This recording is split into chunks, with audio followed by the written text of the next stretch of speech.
Kan Pak Menteri bahwa anggaran untuk PSU ini semua menjadi tanggung jawab daerah ya. Kan itu nih kesimpulannya. Ya, itu Pak. skenario kami yang paling utama. Oke, baik. Yang kedua pertanyaan saya, mungkin ini mohon maaf Ketua, interaktif aja. Total seluruhnya defisit berapa Pak? Total seluruh biaya yang dibutuhkan semua lembaga ini berapa Pak untuk pelaksanaan, termasuk TNI Polri? Karena ini bingung-bingung nih, kita lihat banyak tabel-tabelnya ini. Belum ada. Tabel Sudah ada itu tabel sinkronisasi rincian, Pak. belum? Ini datanya Pak.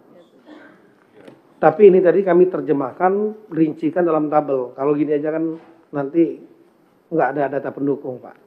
Tadi data pendukung yang kami sampaikan rinci tadi detail dan kami share. Tapi ini kami sudah rekap secara seluruhnya seperti ini.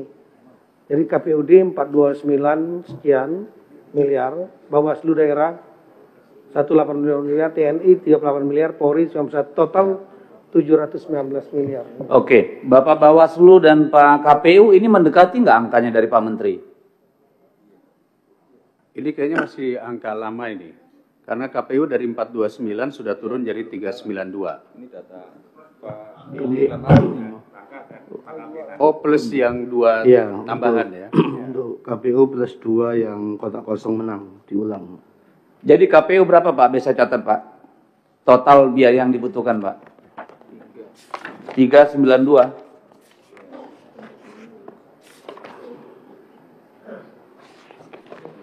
Benar Pak, 392 miliar. 392, 333 sekian. Oke, Bawaslu Pak? 164, 560. 164, 560. Makanya tadi 99, kalau lihat yang diterjemahkan di sini kan 99, makanya saya bingung. Kekurangannya Pak. Jadi itu bisa. Kekurangannya 99, ini yang dibutuhkan.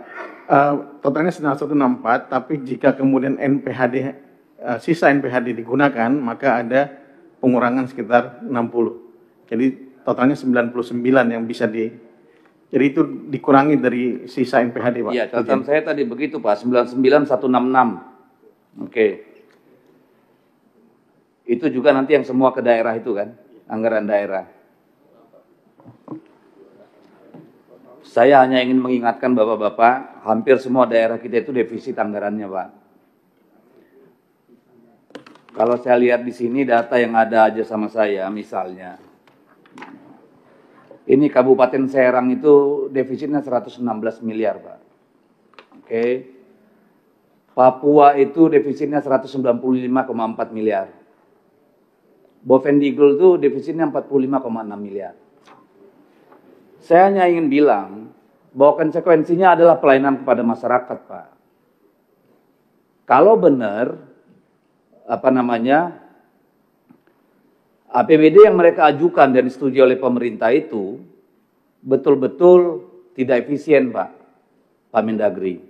Tadi kan kalau menurut penjelasan Bapak banyak sekali yang ngawur itu di dalam anggaran itu, misalnya biaya makan, perjalanan, dan yang lain-lain. Kalau memang itu adalah efisiensi, saya kira tidak akan terlalu berpengaruh, Pak. Tapi kalau ini tidak hati-hati kita, maka ini akan berdampak terhadap kondisi real di daerah, Pak. Apalagi kalau dia gede, Pak. Ya. Kemudian saya ingin mengingatkan bahwa ada potensi untuk gugatan ulang dan PSU, Pak. Bisa 1 kali, bisa 2 kali, bisa 3 kali. Bisa macam-macam, karena kita nggak ngerti ini MK sekarang kayak apa. Yang digugat sengketa hasil, yang keluar diskualifikasi misalnya. Ini kan sudah nggak ada yang bisa kita tebak lagi ini ke depan. Jadi tentu harus memperhitungkan, memitigasi resiko itu, Pak. Kalau Provinsi Papua diulang lagi, Pak. Misalnya tingkatnya provinsi ini. Nggak gawat kita. Ya. Jadi saya kira di sini dituntut komitmen kita untuk betul-betul menghadirkan pemilu yang demokratis, jurdil, bersih gitu ya. Ini saya kira menjadi penting, Pak, karena kita bicara uangnya rakyat, Pak. Kita bicara pelayanan kepada publik. bukan IO event pilkada, Pak. Tolong value for money, Pak. Jangan kita membebani rakyat kita karena keteledoran pelaksana, pengawas, dan peserta pemilu, Pak. Tolonglah jangan main-main dengan persoalan ini. Karena bayangkan sekarang CPNS ataupun P3K aja nggak jelas nasibnya, Pak. Kita buang-buang uang untuk PSU lagi. Di mana kita ini punya tanggung jawab? Jadi tolonglah perhatian terhadap hal itu, Pak. Yang ketiga, pertanyaan saya, apakah ini hari libur, Pak? Yang bukan Sabtu Minggu nanti. Kalau tidak hari libur, ya Pak, yang datang ke TPS berapa persen, Pak? Kan ini perlu menjadi perhatian kita, Pak. Ini saya belum mendengar keterangan soal ini. Apakah dia diliburkan atau tidak. Kemudian nanti bagaimana konsekuensinya jika ada PSU-PSU ulang, Pak, dengan masa jabatan kepala daerah terpilih, Pak? Apakah juga terpangkas, tetap dihitung per seperti yang kemarin sudah dilantik, atau ada konsekuensi? Karena ini menyangkut hak konstitusi. Periode itu 5 tahun. Ada hal yang harus kita jawab di situ. Kalau nanti pelantikan misalnya jadinya Agustus atau November 2025. Apakah dia kehilangan hak konstitusinya tidak penuh 5 tahun?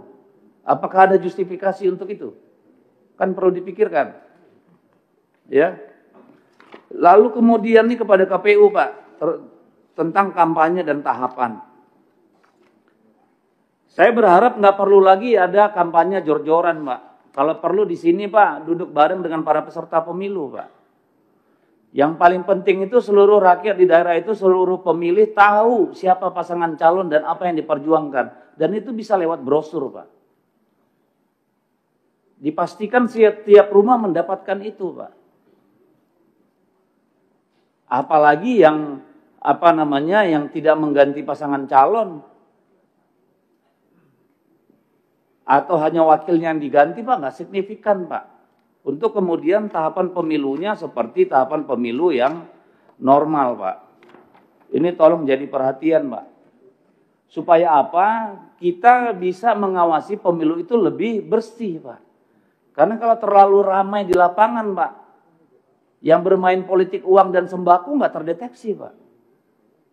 Tapi kalau dia betul-betul di-manage kampanyenya, kita bisa berharap pemilunya jadi lebih bersih. Itu kalau menurut saya.